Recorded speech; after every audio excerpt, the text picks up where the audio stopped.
Astăzi am primit de la Nordica Moto nou sistem taxi și să vedem ce avem în pachet.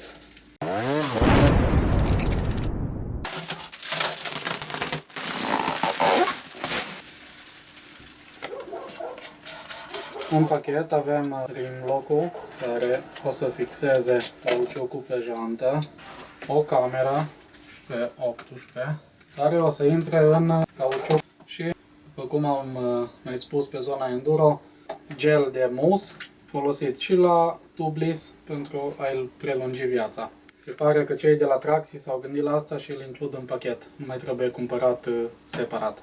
Avem montat tubeless. O să trebuiască demontat. Pe tubeless avem în jur de 200 de ore, poate mai mult, și o să vedeți cum arată tubeless-ul folosit cu presiune 0 pe fiecare tură, dar cu gel de mus uns bine cauciucul. Ce mai folosim pentru tubeless, pentru a-i prelungi viața, după cum se vede la rim-lock și la valva tubeless-ului, silicon din plin. Ca nu mai intră apa înăuntru și nu o să mai avem înțepături și uzură a camerei roșii. Când scoateți cauciucul de pe tubeless, trebuie avut grijă să nu pișcați camera roșie. Asta se vede la valvă. Când trageți înapoi, valva trebuie să rămână pe loc.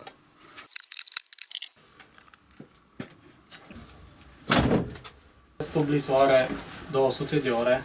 Se vede că nu-i absolut deloc ros.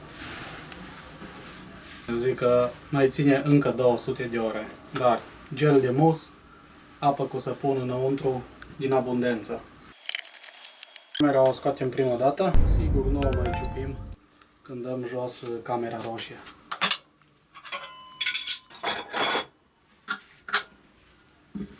Avem sistemul tubeless și sistemul Traxi. Am observat că sistemul Traxi este mult mai lat, mult mai înalt față de tubeless și o să protejeze janta și mai bine. Partea din lateral este foarte tare și o să strângă cauciucul pe toată suprafața genții, iar deasupra avem ceva puțin mai gros decât o cameră normală. Nou sistem Traxi, o să montăm și nou cauciuc Mitas TerraForce, care, după cum se vede, eu că am stat în garaj, deja e prăfuit, dar am așteptat să îl testăm în condiții de noroi. După cum se vede, avem o formă nouă la crampoane și dungile astea de aici s-ar spune că l-ar descărca mult mai repede, deci nu mai stă noroiul lipit de el. Prima dată trebuie să folosim gelul pe suportul Traxi.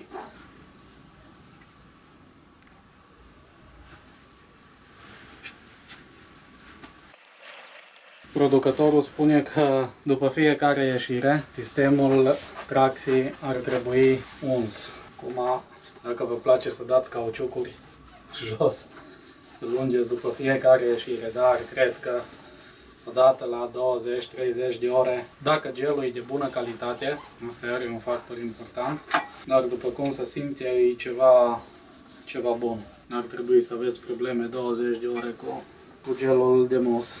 Să puneți puțin și înăuntru. Ce-i mult nu strică, mai ales dacă e gel. Se introduce suportul Traxi. Procedăm la fel ca și în cazul unui mus, puțin mai greu ca la mus.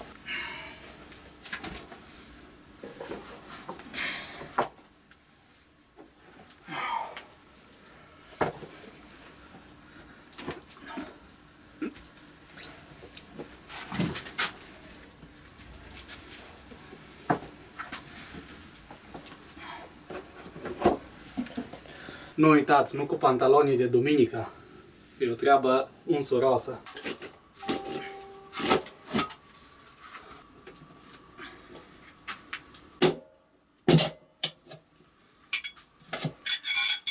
Rim-lock-ul să prindă și sistemul Traxi și cauciucul automat după el.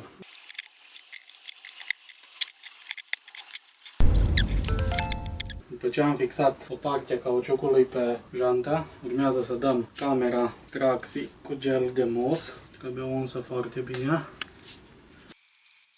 Cea mai grea parte din tot procesul ăsta e să nimerim valva în gaură. De asta o să vă învăț un mic truc. O să folosim un fir textil, puteți folosi o ață mai rezistentă, chiar o sărmuliță. Introducem ața pe unde o să vină valva înăuntru. Scoatem afară, legăm valva, facem de vreo 3-4 spire. Introducem camera cu valva, ținem ața încordată. Cu cheu cu vai o să iasă valva. Să introducem camera. Aici trebuie să avem grijă camera să fie după rimlock, să nu o strângă rimlock-ul. De aici să și începe montajul. Mare atenție!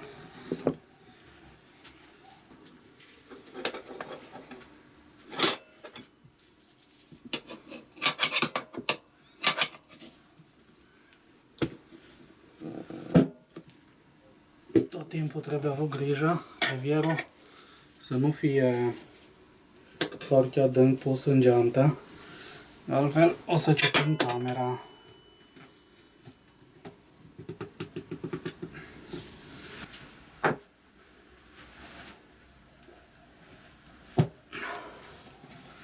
Și avem sistemul Traxi montat. Trebuie totuși un pic de experiență la montat cauciucuri.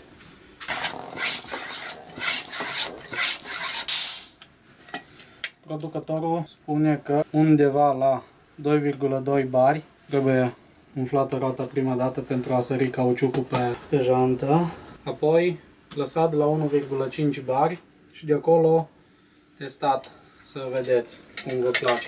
Avem 2,2 bari înăuntru, cauciucul este moale.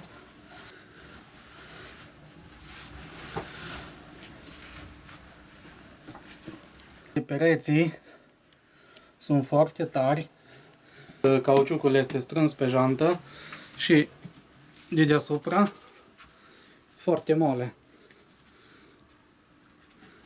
Și înăuntru avem 2,2 bari, deci la 1,5 cred că o să fie perfect. Sistemul Traxi îl găsiți la nordicamoto.ro, singurul loc din țară unde poate fi cumpărat. Nu uitați de codul Zona Enduro și o să beneficiați de 20% reducere, nu numai la sistemul Traxi, ci la orice comandă făcută pe nordicamoto.ro. Rămâne să testăm sistemul și în pădure. Până acum să ai 2,2 bari înăuntru, iar cauciucul să fie foarte moale, e grozav. La 1,5 bari probabil o să și amortizeze foarte bine sistemul Traxi șocurile, ceea ce sistemul Tubeless nu o să facă asta niciodată, pentru că înăuntru sunt 7 bari, devine foarte tare și tot în același timp o să lovim și janta. Ne vedem în pădure!